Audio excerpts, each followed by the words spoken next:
Hello students and welcome back to my channel. आज हम class 11th के chapter 3 accounting principles के आगे के कंसेप्ट्स करेंगे। पिछली वीडियो में हमने लगभग 4 कंसेप्ट कवर किया था, इसमें हम आगे के कंसेप्ट्स करेंगे। तो फर्स्ट है कॉस्ट कंसेप्ट।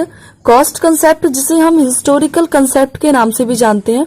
तो ये हिस्टोरिकल कंसेप्ट जिससे नाम से क्लियर हो रहा है, हिस्टोरिकल कंसेप्ट, ये नाम से क्लियर हो रहा है वो अमाउंट या वो ट्रांजैक्शंस जिसकी अमाउंट को जिसको हम रिकॉर्ड करते हैं हिस्टोरिकल बेस पे, मतलब उसकी पुरानी कॉस्ट पे, ना कि मार्केट वैल्यू पे। एग्जांपल लेते हैं और अच्छे से क्लियर हो जाएगा। जैसे हमने एक फर्नीचर खरीदा है 1 लाख रुपीज का, तो यहाँ पे हम अकाउंट्स में जो रिकॉर्ड करेंगे अमाउंट वो 1 लाख रुपीज होगी। अगर मान लो कि अगर एक 1 मंथ के बाद, आफ्टर 1 मंथ, अगर इसकी वैल्यू अगर इंक्रीज होके 1,10,000 रुपीज हो जाती है, तो इस केस में हमें इसकी अमाउंट को 1 लाख पे रिकॉर्ड करना है, ना कि 1,10,000 पे। क्लियर है पॉइंट, जिसे हम हिस्टोरिकल कॉस्ट बोलते हैं या फिर ओरिजिनल कॉस्ट बोलते हैं। ठीक है, हिस्टोरिकल कॉस्ट का मतलब क्लियर हुआ कि सारी ट्रांजेक्शन्स को हम उसके ओरिजिनल कॉस्ट पे रिकॉर्ड करेंगे, ना कि उसके मार्केट वैल्यू पे। क्लियर। इससे क्या होता है कि कंपनी को सेल आउट करने में या फिर कंपनी को इन फ्यूचर में कोई डिसीजन लेने में आसानी होती है। नेक्स्ट कंसेप्ट है dual except concept. Dual aspect concept.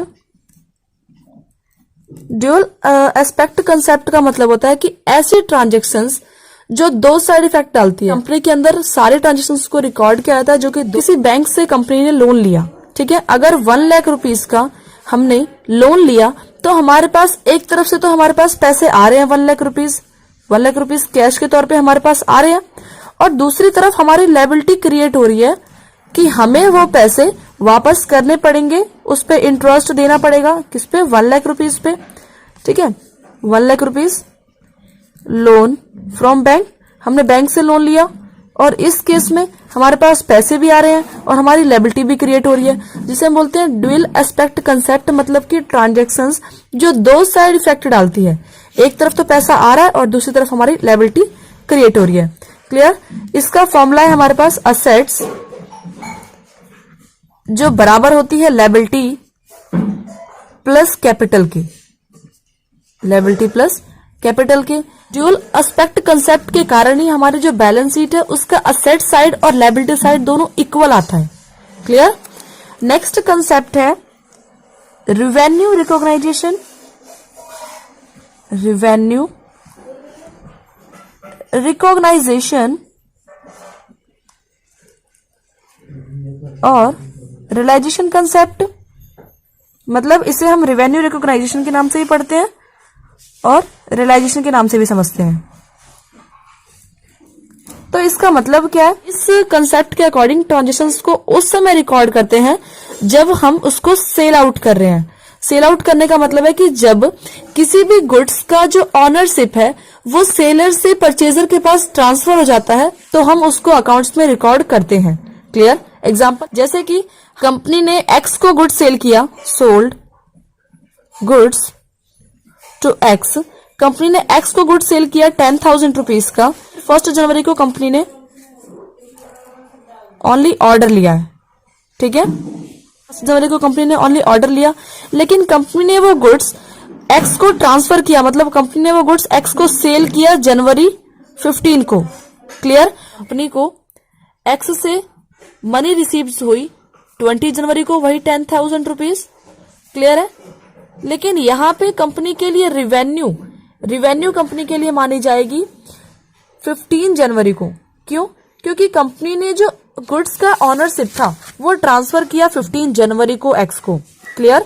तो इसका ऑनरशिप ट्रांसफर कर देती है किसी पर्सन, उस केस में उस दिन की डेट ही कंपनी के लिए रिवेन्यू मानी जाती है। दिन कंपनी के गुड्स का ऑनरशिप कस्टमर को ट्रांसफर हो जाता है, कंपनी उस दिन ही अज्यूम कर लेती है कि हाँ ये कस्टमर हमें पेमेंट करेगा, तो कंपनी के लिए वो क्या अमाउंट मानी जाएगी? रिवेन्यू।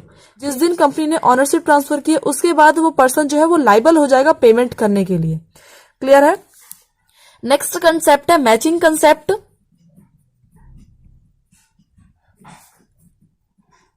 कंपनी में जितने भी एक्सपेंसेस हैं और जितने भी रिवेन्यूज हैं उनको मैच करना होता है कि कंपनी के एक्सपेंसेस ओवर तो नहीं, या कंपनी के रिवेन्यूज एक्सपेंसेस से कितने ओवर है, ये कैसे पता लगेगा, मैच करके, मैचिंग कंसेप्ट के अकॉर्डिंग। ठीक है, सपोज अगर कंपनी की अगर एक्सपेंस है, एक्सपेंस अगर 10,000 रुपीज है और कंपनी की उस टाइम की रिवेन्यू अगर 20,000 रुपीज हो जाती है, तो इस केस में कंपनी को क्या प्रॉफिट हो रहा है ना।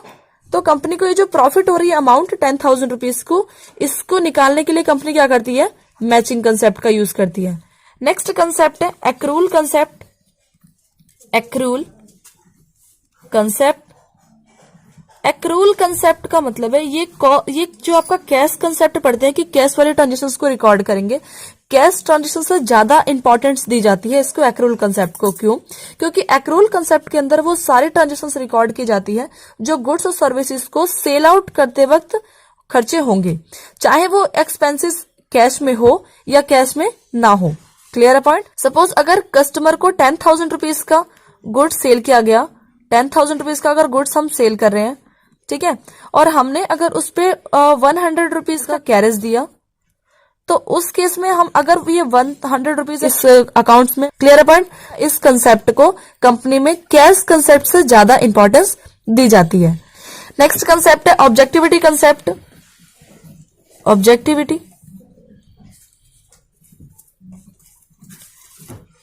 ऑब्जेक्टिविटी कंसेप्ट का मतलब है कि कंपनी को अपने अकाउंट्स इस तरीके से मेंटेन करने चाहिए जो कि सबकी समझ में आ जाए। ये बात तो क्लियर है ना।